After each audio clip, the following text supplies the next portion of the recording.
네, 오늘 본문 읽은 레위기 본문은 구약의 5대 제사라고 말하는 제사들 중에 속죄제, 그 중에서도 제사장이 죄를 지었을 때 어떻게 제사를 드리는지에 대한 내용이었습니다.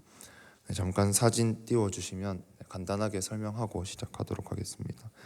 이스라엘 백성들이 광야 생활을 시작하고 조금 이후부터 또 솔로몬 성전이 지어지기 전까지 하나님을 예배하던 성막, 간단한 사진인데 제일 큰 네모가 성막 전체를 말하고 그 안에 조금 짙게 직사각형으로 되어 있는 게 성소인데 좀 더 크게 나눠져 있는 것이 성소이고 좀 더 작은 곳이 적혀 있듯이 지성소입니다. 안에 짙은 직사각형 모양 두 군데를 나누는 중간의 선이 우리가 알고 있는 휘장입니다. 그리고 이 보면 번제단이라고 밑에 보이는데 이것은 성소 밖에 성막의 뜰 안에 이렇게 있습니다. 오늘 말씀을 들으실 때 이 이미지를 조금 생각하시고 들으시면 더 좋을 것 같습니다.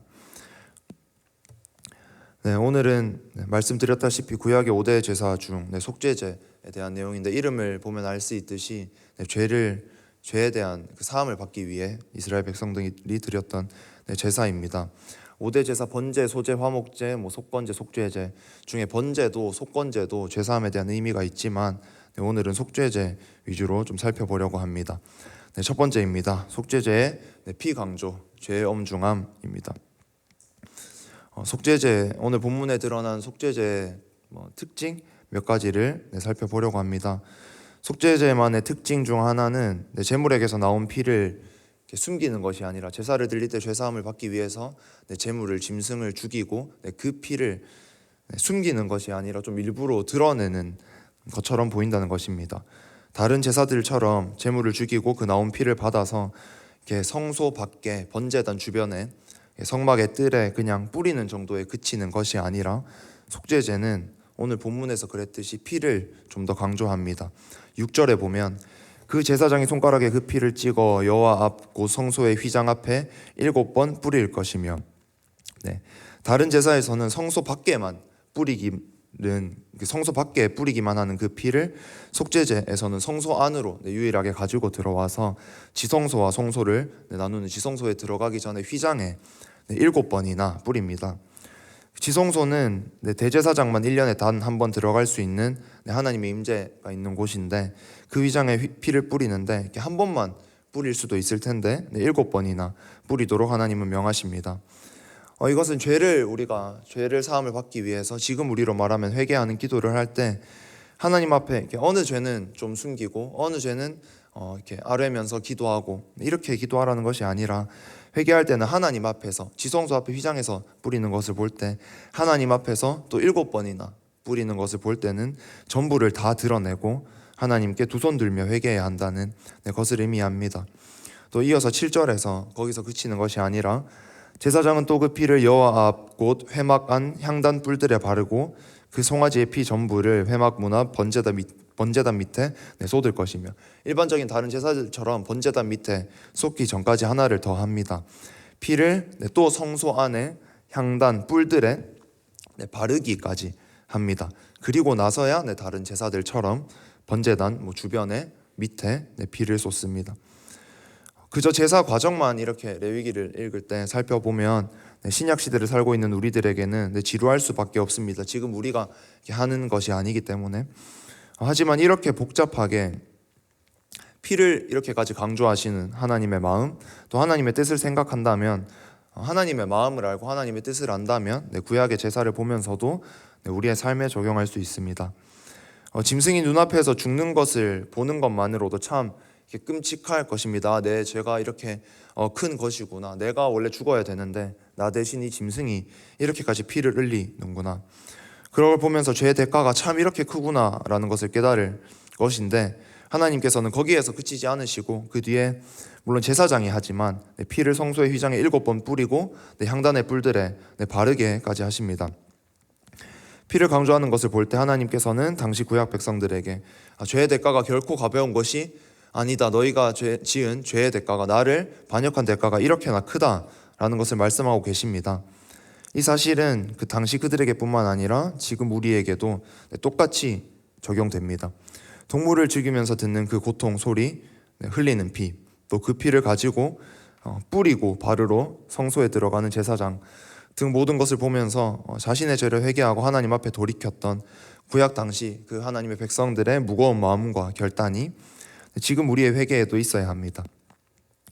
지금 우리는 예수님으로 말미암아 회개를 할 때 죄사함을 받기 위해서 짐승을 죽이거나 피를 볼 필요는 없습니다. 하지만 죄에 대한 하나님의 마음은 그때나 지금이나 여전하다는 것을 알아야 합니다.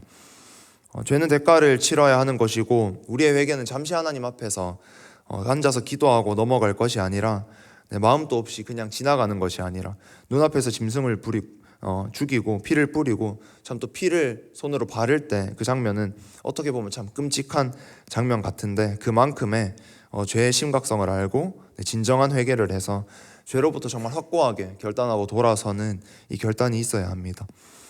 또 속죄제를 다른 제사들과 조금 구별하게 되는 한 가지 특징이 있는데 다른 제사는 번제단에서 아까 성막에 뜰에 있었던 성소 밖에 성막에 뜰에 있었던 번제단에서 제물을 다 태우는데 속죄제는 번제단에서는 기름만 태우고 8절에 보면 기름 부분만 다 떼서 번제단에 태우고 나머지 그 제사 드린 동물은 짐승은 진영 밖에 재 버리는 곳에서 태우도록 합니다. 속죄제의 이 특징, 이 내용이 구약에만 나오는 것이 아니라 신약의 히브리서에서도 나오는데 이렇게 안에서 번제단에서는 기름만 태우고 나머지 밖에서는 나머지는 다 밖에서 태우는 진영 밖에서 태우는 이것이 신약의 히브리서에서도 나오는데 히브리서 13장 11절 말씀을 같이 보도록 하겠습니다. 죄를 위한 짐승의 피는 대제사장이 가지고 성소에 들어가고 그 육체는 영문 밖에서 불사름이라. 피는 제사장이 성소에 가지고 들어가고 다른 기름들은 번제단에서 태우지만 그 나머지는 영문 밖에서 불사름이라 그 진영 밖에서 태우는 그 이야기를 하면서 지금 히브리서에서는 신약에서는 예수님을 말하고 있습니다. 성소 안에서가 아니라 진영 밖에서 불태움을 당한 속죄제의 제물처럼 예수 그리스도도 우리를 위해 이렇게 불태움 당하셨다는 것입니다. 또한 예수님이 돌아가신 갈보리는 예루살렘 성 안에 있었던 것이 아니라 예루살렘 성 밖에 있었고 예수님은 거기서 죽임을 당하셨는데 이것 또한 진영 밖에서 태움을 당한 속죄제의 제물을 생각나게 합니다. 예수님께서는 철저히 외면당하시며 우리를 위한 희생제물이 되어 주셨습니다. 그래서 두 번째로 이어서 승리를 단번에 완성하신 예수 그리스도입니다. 히브리서 10장 12절에서 14절 말씀 같이 보겠습니다. 오직 그리스도는 죄를 위하여 한 영원한 제사를 드리시고 하나님 우편에 앉으사 그 후에 자기 원수들을 자기 발등상이 되게 하실 때까지 기다리시나니 그가 거룩하게 된 자들을 한 번의 제사로 영원히 온전하게 하셨느니라. 우리가 구약처럼 지금 짐승을 회개할 때 죽이지 않아도 되는 이유는 또 주기적으로 죄를 씻기 위해서 제사를 지내지 않아도 되는 이유는 오직 예수 그리스도 때문입니다. 12절에 오직 그리스도는 죄를 위하여 한 영원한 제사를 드리시고 하나님 우편에 앉으사 예수님께서는 우리의 죄를 위해 한 영원한 제사를 드리셨다고 했습니다. 인간의 제사는 과거의 죄만, 이전의 죄만 씻을 수 있었다면 예수님은 과거, 현재, 미래 모두의 죄를 딱 한 번 십자가에서 드리신 스스로를 제물로 삼아 드리신 그 제사에서 영원히 씻으셨습니다. 또 13절에 그 후에 자기 원수들을 자기 발등상이 되게 하실 때까지 기다리시나니 이 일을 완성하신 예수님께서는 원수들이 발등상, 발받침이 될 때까지 하나님 우편에서 기다리신다고 했습니다. 이것은 원수들이 이길지 하나님의 사람이 이길지 모른다 이런 것이 아니라 이렇게 하나님의 사람들이 이기는 것을 전제하며 언젠가 원수들이 다 발등상이 될 것인데 그 전까지 기다린다 이렇게 말씀하십니다. 이미 이렇게 어떻게 결과가 진행될지 잘 모르는 경기를 긴장하면서 보고 있는 것이 아니라 이미 이긴 경기를 다시 보는 것처럼 이미 원수들이 예수님의 발등상이 될 거다. 예수님의 발 아래 놓일 거다. 예수님께서 승리하실 거다라는 것을 다 아시며 그때를 기다리고 계신 것입니다. 성경은 우리에게 이미 승리를 말하고 있습니다. 인간의 제사를 통한 승리는 한정적이고 제한적이었지만 예수님의 제사를 통한 승리는 확정적입니다. 변하지 않습니다. 이미 모두 승리했습니다. 그렇기 때문에 우리의 싸움을 이미 승리한 싸움이라고 우리가 말하는 것입니다. 우리는 살아가며 수많은 영적 싸움을 합니다. 하지만 모든 싸움의 끝에서 우리는 반드시 승리합니다. 믿으십니까? 사단의 세력이 아무리 용을 쓰고 우리 앞에서 센 척을 하고 해도 너희들 그거 틀렸어 라고 해도 예수님의 은혜를 이미 입은 우리는 이미 승리한 사람들입니다. 우리는 이미 결과를 알고 있는 경기를 하는 것입니다. 얼마 전에 월드컵을 했을 때 참 늦은 시간에 해서 아침에 보신 분들도 계실 건데 이미 이긴 경기를 하이라이트든 재방송이든 다시 볼 때 그 누구도 우리나라가 골을 먼저 먹혔다, 패배 지고 있는 것 같다라고 해서 패배감을 느끼고 포기하는 사람은 없습니다. 때로는 지고 있는 것 같고 상대 나라가 먼저 골을 넣는다 할지라도 이미 우리가 이겼구나를 알기 때문에 여유 있게 경기를 볼 수 있습니다. 골을 먹히는 장면에서도 패배감에 실망하는 것이 아니라 잠시 아쉬움은 있고 이렇게 했으면 더 좋았을 텐데 다음에는 이렇게 해야지라는 그런 회개와 반성은 있지만 다시 우리나라가 골을 넣을 걸 아니까 넣으리라는 확신과 기대감을 가지고 경기를 지켜봅니다. 우리의 인생 또한 우리가 평생 싸워나가는 영적 싸움 또한 이와 같습니다. 우리의 결론은 우리 인생 경기의 결말은 누가 뭐라 해도 하나님이 확정하신 것이기 때문에 변하지가 않습니다. 그 결과는 무조건 우리의 승리입니다. 절대 대적 세력들의 승리가 될 수가 없습니다. 우리의 승리는 예수님의 십자가로 말미암아 하나님께서 그 사건을 통해 확정적으로 말씀하신 것이기 때문에 확정하신 것이기 때문입니다. 그러면 이 사실을 진짜 깨달은 사람, 진짜 우리의 승리가 확정되어 있구나를 깨달은 사람은 어떻게 살아갑니까? 연약한 우리는 때로 넘어질 수 있습니다. 내 모습을 볼 때 경기의 내용을 돌아보는 것처럼 아쉽고 실망감이 들 수도 있습니다.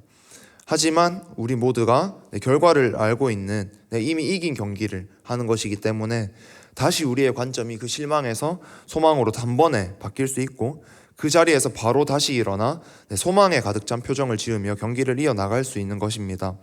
어차피 경기는 승리합니다. 하지만 그 경기 내용은 내가 어떻게 하느냐에 따라서 다를 수가 있습니다. 실망하고 스스로를 제한하고 한번 넘어졌을 때 그 죄에서 그 죄의 속박에서 나를 끊는 것을 포기하고 이러면 참 이기긴 하겠지만 경기 내용이 좋지 않는 그냥 이기기만 한 삶이 돼버릴 수도 있지만 그것이 아니라 때론 실수하고 넘어지기도 하지만 그 자리에서 바로 다시 일어나 예수 그리스도를 바라보고 내 삶을 승리로 가득 채우고 예수 그리스도께만 소망을 두는, 그래서 결국에도 승리하고 경기의 내용도 삶의 내용도 승리로 가득 찬, 그래서 나에게서만 그 승리가 그치는 것이 아니라 주변의 많은 다른 사람들에게도 함께 승리의 길로 이끌어가고 함께 승리할 수 있는 그런 삶이 될 수도 있습니다. 우리 모두의 삶이 이런 삶이길 간절히 소망합니다. 말씀을 정리하겠습니다. 구약의 속죄제에서 보았듯이 죄를 씻는 과정은 결코 가벼운 것이 아닙니다. 구약의 제사를 통해 하나님은 얼마나 죄를 엄중히 여기시는지 알게 된 우리는 회개를 가볍게 여겨서는 안 됩니다. 진정한 회개를 통해 제대로 돌아서는 결단이 필요하고 나의 죄가 이토록 엄중한 것이구나 하며 죄와 피 흘리기까지 싸우라 한 바울의 그 말처럼 정말 죄와 싸워야 합니다. 하지만 우리의 삶은 그저 죄와 그렇게 싸우는 삶의 반복에서 끝나는 것이 아닙니다. 연약한 우리를 위해 예수 그리스도께서 오셨고 승리를 완성하시고 확정하셨습니다. 우리는 이 결과를 알고 인생을 살아가기에 넘어져도 바로 다시 일어날 수 있고 넘어진다고 절망에 빠진 것이 아니라 오히려 이제 역전하겠구나, 역전해서 승리할 것을 기대하며 소망을 품고 살아갈 수 있습니다. 그럴 때 그런 나의 삶을 통해서 다른 사람들도 우리 공동체도 함께 승리로 이끄는 하나님 나라의 일에 동참할 수 있는 은혜가 있습니다. 우리 모두가 예수님께서 우리에게 주신 선물인 승리를 잊지 않고 죄와 끝까지 싸우되 승리를 향한 믿음과 소망 또한 끝까지 잃지 않아서 주님 다시 오시는 그날까지 우리 모두의 삶이 승리로 가득 차길 소망하고 그런 우리 교회가 되기를 소망합니다. 함께 두 번째 찬양 함께 불렀으면